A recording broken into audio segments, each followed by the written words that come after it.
Well, good afternoon, everybody, and thank you for coming today. I'm Speaker of the House, Mark Eads of North Berwick. And we are here today to call on Governor LePage to stop making excuses to deny and to delay health care to tens of thousands of hardworking Mainers, including nearly 3,000 veterans.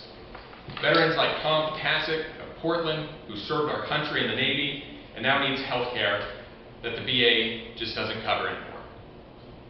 Or Mainers who work at low-paying jobs at our grocery stores or construction sites that don't get health care benefits through their jobs.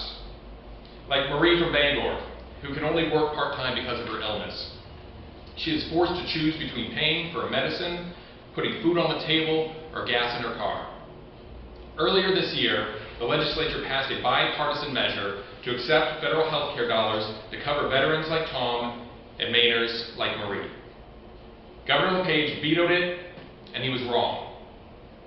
For months, he made one excuse after another to deny, delay health care to Maine people. Now, he is feeling the heat. So many Mainers, regardless of political party, agree that Maine should accept these federal health care dollars to cover more Maine families. Poll after poll shows that Maine people support expanding Medicaid, and many are angry that Republican lawmakers didn't stand up to LePage to support critical health care. Maine people understand that increasing access to programs like Medicaid and Medicare means more Maine families can afford to go see a doctor when they are sick. We have all experienced or know a family member or a friend or a neighbor who has struggled with mounting health care bills. And in January, unfortunately, more Mainers are going to struggle. Tom Tasek, who I mentioned earlier, will lose his coverage along with nearly 25,000 other Mainers, including nearly 15,000 parents whose children depend on them to go to work every day. In addition, Maine will lose out on $700,000 per day. That's $500 a minute, and that adds up to be $256 million a year. From pacemakers to stents, $700,000 per day could save hundreds of thousands of lives. Those dollars would be pumped into our economy, they would create jobs at our hospitals, and ensure that Maine families could go to the doctor when they are sick. It could reduce charity care at our hospitals. Patient volume is down, charity care is up, and our hospitals are in need. This could go a long way to addressing that need. The benefits are countless, and the opposition is senseless. Governor LePage must stop making excuses and do the right thing. And with that, I would like to have Assistant Majority Leader Senator Haskell come up. Thank you very much. I'd like to talk a little bit today about what's going on and then tell you a little story. I believe that Governor LePage should join the other Republican governors who put aside partisanship and political games to expand health care for people in their states. In recent weeks, we've seen Republican governors in Pennsylvania and Michigan who've signed on to and even led the charge for expanding health care. Instead, here in Maine, our governor has doubled down on his deny and delay of expanding health care. Worse, he's spreading misinformation and trying to pit one Mainer against the other. The governor continues to vilify people who have no other choice but to turn to Medicaid or Medicare for their health care. And perhaps it's because they're too ill to work a full day, or perhaps even though they do work and work hard, they're working at more than one job and their employer doesn't offer them health insurance. Maybe they're a veteran who needs more care on top of what VA offers. Either way, tens of thousands of Mainers will be denied health care if the governor gets his way, and I want to tell you a little about my uncle. And I don't need a script for this one. My uncle served in the Air Force in World War II, and he was a pilot. He was a fighter pilot. And he shot down other planes, and he bombed cities and villages and people. And every time when that plane was limped back into the hangar, they'd celebrate or drown their sorrows in alcohol. And he came home from that war in a bottle. And he climbed out every once in a while, and he'd work for a while, and then he'd succumb again. It was a hard thing for him to carry. And our whole family looked out for him. I can remember, as a child, watching my grandmother walk out of that house on Asht Street and pick Uncle Phil up, who was sitting on the curb, couldn't get up the stairs to get in the house. And she'd proudly throw her shoulders back and go down there and pick her son up and bring him into the house and clean him up and feed him and put him on the cot in the dining room.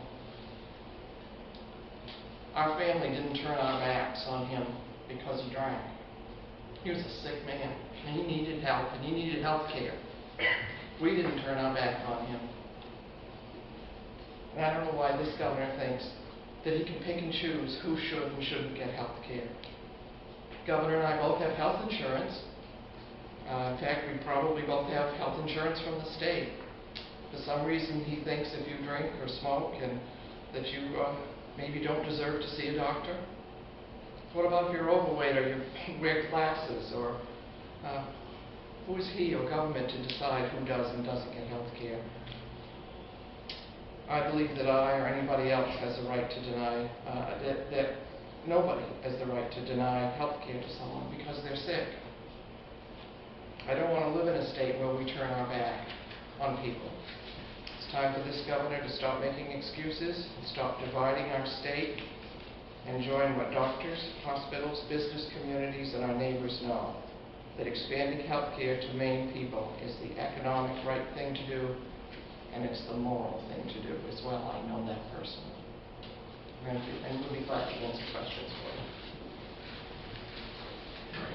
Speaker, I've heard reports that people who may be eligible under Medicaid, if it expanded, will also be eligible to buy health insurance on the market, and then in some cases it may actually be cheaper that way than for the state to provide. How does the market opening up next year relate to this possible Medicaid? Well, the good thing about the Affordable Care Act is there are multiple options to make sure that families and individuals have a family doctor to go to when they are sick. We need to make sure that Mainers are accessing the most appropriate programs. The most important thing is making sure that Maine families have access to a family doctor. Clearly this would face a veto again if it was passed in January. Do you have any sense in talking with Republicans that more of them would be willing to support it to override the veto? So the momentum is building, and we were very close last session. We were 2 votes short in the House, if you all remember. And we are feeling confident. The momentum is going in the right direction. The wind is certainly at our backs on a national level. Here in the state of Maine, we are having conversation with folks that are encouraging.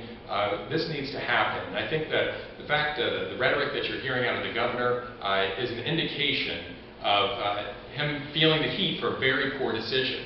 This nearly 70% of Mainers want this to happen.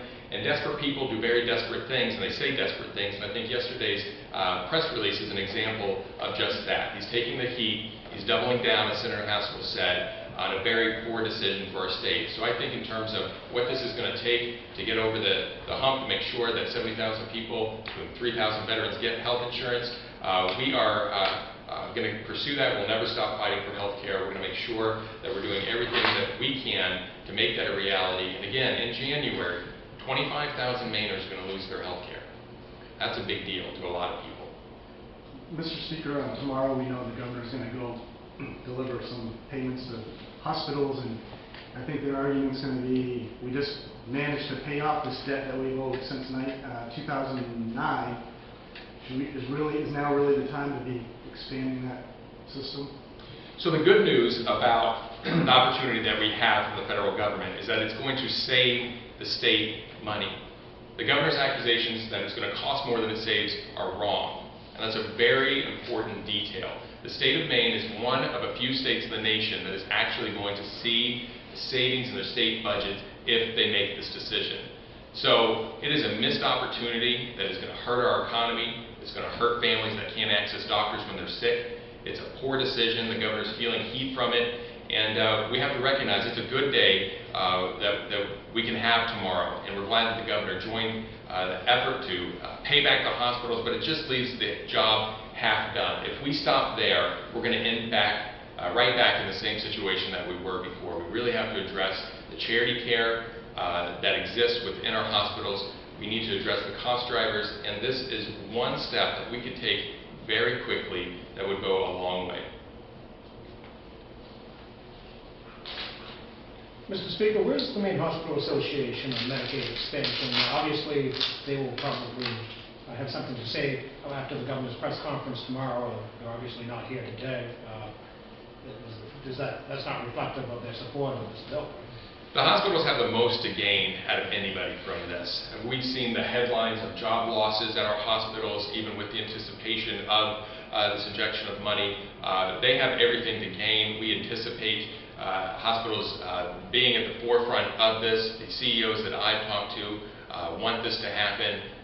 This is something that is of great concern to them, as it should be, as it relates to their business, our economy, the people that they serve.